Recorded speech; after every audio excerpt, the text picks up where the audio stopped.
Parmi nous, il existe une femme rare dont la sagesse ne peut être mesurée selon les normes ordinaires.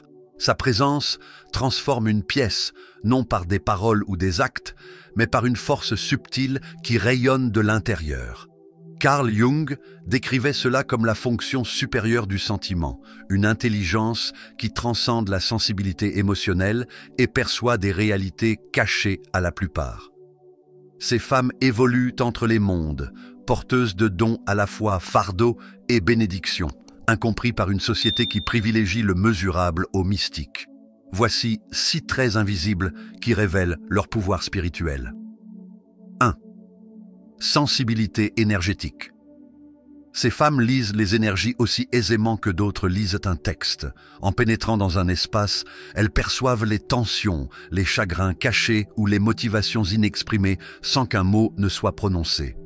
Jung a décrit cette capacité comme une forme raffinée du sentiment, un baromètre vivant de l'authenticité, de la tromperie et de l'émotion. Souvent hérité de générations de femmes ayant survécu en lisant l'invisible, ce don peut bouleverser. La foule les épuise, la superficialité les aliène et leur clarté les isole, souvent. Pourtant, leur sensibilité n'est pas une faiblesse, c'est une profonde compréhension des courants invisibles de l'expérience humaine. Deuxième connexion à l'inconscient collectif. Alors que la plupart des gens n'entrevoient le monde symbolique qu'en rêve, ces femmes vivent en dialogue constant avec lui. Elles rêvent d'archétypes qui se dévoilent plus tard dans la vie éveillée, font l'expérience de synchronicité trop précise pour être considérées comme des coïncidences et perçoivent les messages avec une précision troublante. Jung a noté que ces personnes possèdent une frontière perméable entre elles et la psyché collective.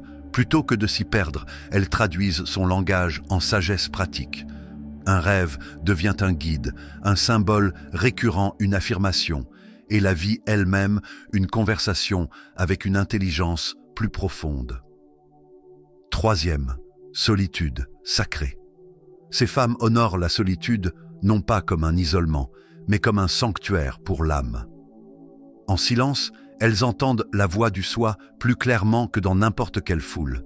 Jung soulignait que l'individuation exigeait de se retirer de l'influence collective, et ces femmes incarnent naturellement ce principe. Elles tiennent un journal, méditent, créent et écoutent intérieurement. Leur solitude n'est pas une évasion, mais une descente, un temps de raffinement intérieur et de renouveau créatif. Incomprises par les autres, elles doivent apprendre à défendre ce rythme de retrait et de retour, sachant qu'ils préservent leur authenticité et leur profondeur. Quatrième, alchimie de la souffrance. Leur plus grand don est peut-être la capacité de transformer les blessures en sagesse. Jung décrivait cela comme la fonction transcendante, maintenir la tension des contraires jusqu'à l'émergence de quelque chose de nouveau. Ces femmes descendent dans leurs propres abîmes, affrontant la douleur sans la nier, et en reviennent avec des trésors de compassion et de force.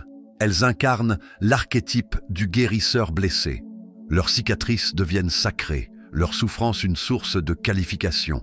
Grâce à cette alchimie, elles incarnent la plénitude, non pas la perfection, mais l'intégration de la lumière et de l'ombre.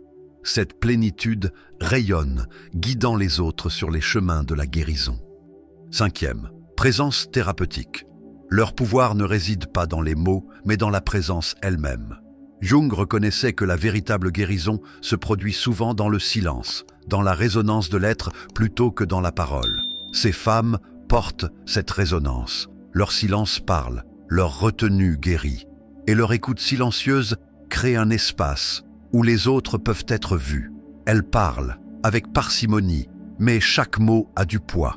Elles préservent leur énergie, sachant que toutes les situations ne méritent pas leur pleine ouverture. Telles des musiciens chevronnés, elles savent quand jouer et quand laisser le silence s'installer. Ceux qui les rencontrent repartent souvent plus légers, comme accordés à une fréquence plus claire. 6. Synchronicité vivante. Finalement, leur vie se déroule comme guidée par des mains invisibles. Jung appelait cette synchronicité l'attraction, l'accumulation de coïncidences significatives qui ne peuvent être expliquées par le hasard. Ces femmes magnétisent les rencontres, les opportunités et les conseils qui favorisent leur propre développement et l'éveil des autres. Ce magnétisme n'est pas une superstition, mais un alignement. Leur vie intérieure agit comme des antennes à l'écoute de la vérité et du but. Avec discernement, ils naviguent sur la fine ligne entre guidance divine et illusion, vivant avec la confiance que la vie elle-même parle à travers eux, au-delà des 6 marques. Leur chemin se poursuit au-delà de ces traits. Ils doivent affronter leurs ombres, confronter les projections projetées sur eux par les autres et transmettre la sagesse ancestrale à travers les générations. Leurs relations deviennent des creusets de vérité où l'authenticité est intransigeante. Ils vivent dans le paradoxe, visible et invisible, ordinaire et extraordinaire, recherchés tout en aspirant à la solitude. Leur pouvoir ne s'apparente pas à la domination mais à la résonance. Ils n'imposent pas, ils inspirent, ils ne commandent pas, ils incarnent. Avec le temps, l'extraordinaire devient ordinaire, leurs dons s'intégrant harmonieusement à la vie quotidienne. Ils incarnent la vision jungienne de l'individuation, être entier, ancré et authentique dans un monde fragmenté. Enfin, la femme spirituellement intelligente ne recherche peut-être jamais la reconnaissance, mais son influence est profonde. Elle redonne force à la sensibilité, refuge à la solitude et initiation à la souffrance. Elle vit telle une prière vivante, une incarnation silencieuse de la grâce dans un monde bruyant. Sa présence est un remède, son authenticité est un guide. Son pouvoir invisible nous rappelle que la véritable influence n'est pas bruyante, mais lumineuse, non mesurable, mais profondément ressentie. Comme l'écrivait Jung, le privilège d'une vie est de devenir qui l'on est vraiment. Ces femmes incarnent ce privilège, porteuses de sagesse non seulement pour elles-mêmes, mais aussi pour un monde épuisé qui aspire à se souvenir de sa profondeur.